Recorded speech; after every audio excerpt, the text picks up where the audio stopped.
겉모습을 바꾸면 성격도 바뀐다. 성격부터 바꾸는 것은 어렵다. 자신의 아이덴티티를 확립하기 위해서는 먼저 바람직한 인간상부터 설정해야 한다고 했다. 이에 대하여 그 전에 성격부터 바꿔야 하지 않을까 하고 의문을 제기하는 사람이 있을 것이다. 예컨대 성격이 신중하고 내성적인 사람이 적극적이고 자기 주장이 강한 타입으로 변신하고자 그에 맞는 걸음걸이나 시선 마주치기 등을 훈련했다고 하자. 그러나 원래의 성격과 맞지 않기 때문에 그러한 행위는 결국 한때에 그치고 이내 원래대로 돌아가기가 쉬울 것이다. 확실한 이미지는 성격의 투영이며 성격을 바꾸지 않으면 이미지도 바꿀 수 없다. 그러나 성격을 바꾼다는 것이 그리 간단치가 않다. 늘 이리저리 고민만 하며 좀처럼 행동으로 옮기지 못하는 햄릿형 인간이 활동적인 성격으로 바꾸려 한다고 하자. 이 경우 어디를 어떻게 개선하면 활동적인 성격으로 변할까? 이것저것 생각하지 말고 즉각 행동으로 옮겨라 하고 말하기는 쉽지만 그렇게 안 되기 때문에 고민하는 것이다.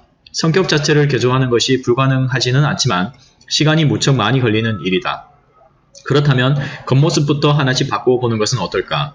내가 원하는 이미지를 하나씩 갖춰간다면 그에 따라 성격도 점차 원하는 방향으로 바뀔 것이다.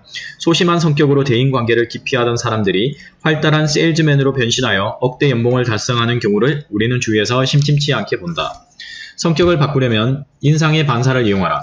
이것이 외향을 바꿈으로써 성격이 바뀐 일이다. 성격을 바꾸겠다는 막연한 생각으로는 무엇을 어떻게 해야 할지 알 수 없으나 걸음걸이나 자세, 복장, 화장 등을 바꾸겠다고 생각하면 대충 그림이 그려진다. 이런 사람이 되고 싶다 하는 존재가 가까이에 있으면 그 사람의 걸음걸이나 자세, 말투, 복장 등을 참고하는 것이 가장 좋다. 그러한 사람이 없으면 방송이나 책과 같은 데에 등장하는 사람들을 보면서 힌트를 얻을 수도 있다. 시간과 금전의 여유가 있으면 전문가에게서 훈련을 받는 것도 괜찮으리라. 왜 겉모습을 바꾸면 성격이 바뀌는 것일까? 예컨대 누군가가 명랑하고 활발한 사람이 되고 싶어 한다고 하자. 그는 경쾌한 걸음걸이, 좋은 자세, 듣기 좋은 목소리, 밝은 표정, 호감을 주는 미소 등을 열심히 연습해서 자연스럽게 그런 모습이 되었다. 또 항상 밝고 약간 화려한 느낌의 옷차림을 하게 되었다. 그렇게 자신이 원하는 이미지에 맞는 외향이 어느 정도 갖추어지면 사람들을 만날 때마다 인상의 반사라는 심리적 현상이 일어난다. 이것은 간단히 말하면 자신의 겉모습에서 상대방이 받은 첫인상대로 행동하려는 경향을 뜻한다. 명랑하고 활발한 사람과 처음 만났을 때 사람들은 그 이미지에 알맞게 대응하려고 한다. 그런 사람과 처음 만나는 자리에서 어둡거나 무뚝뚝하게 반응하는 사람은 거의 없을 것이다.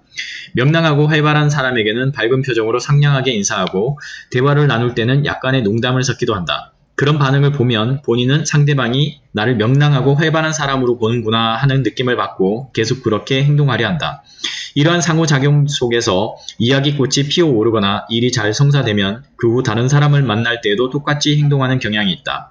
그렇게 성공 체험을 거듭하는 가운데 성격도 점차 겉모습에 맞게 변해간다. 어떤 인물을 연기하다 보면 자연스럽게 그 사람을 닮아가는 것과 같다. 성격을 바꾸고 싶은데 그 방법을 모른다면 이 방법을 한번 시도해 보기 바란다.